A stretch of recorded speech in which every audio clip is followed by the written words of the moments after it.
Good afternoon, my name is Jason Lawley. I'm the co-founder of the Phoenix Festival of the Arts, an inspirational speaker who has spoken to 64 schools, and a veteran spoken word artist in this Phoenix community. A good friend of mine, Nikki, asked me for some help. She told me about this grant that she's trying to get and the cause that she's trying to raise it for. So of course, I felt no other way than to be obliged to help her. So let me start by telling you how I know Nikki.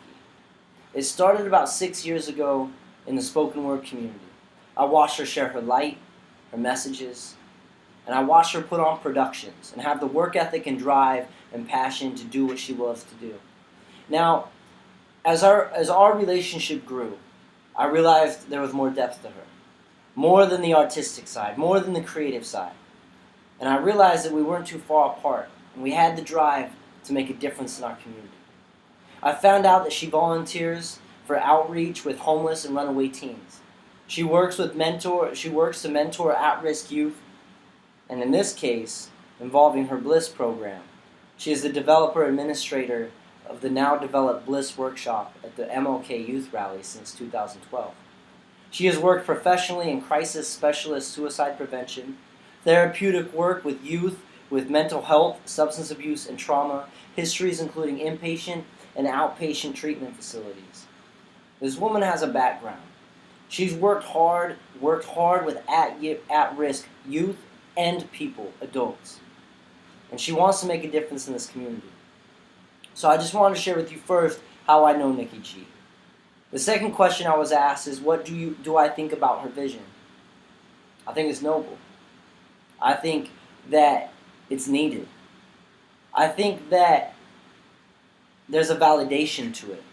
As a person who speaks in schools, I've actually had a youth or two come up to me and express how they were concerned about a friend of theirs who was engaged in prostitution, how they had a ringleader, and the drugs that were involved.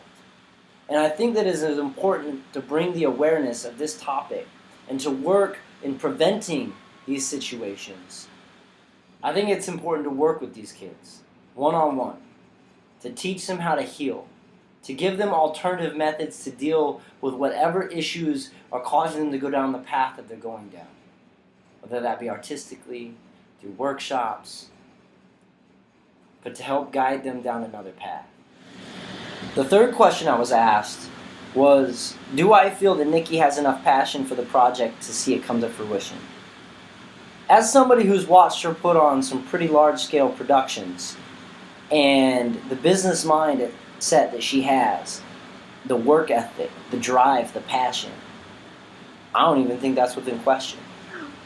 If she has the funding, she'll make it happen.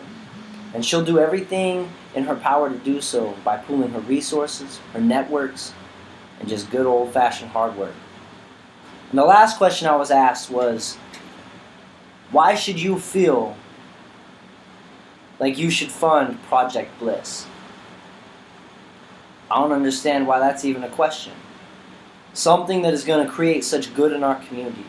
Something that's going to recognize an issue that is under the boulders, so to speak, by bringing it to awareness, by giving these women validation, by guiding them.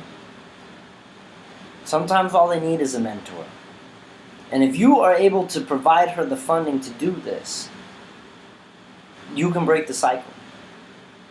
You can prevent future cases. And we can help provide women in prostitution the drive to get on their own. So in conclusion, I nominate Project Bliss for this grant because it has the power to save lives.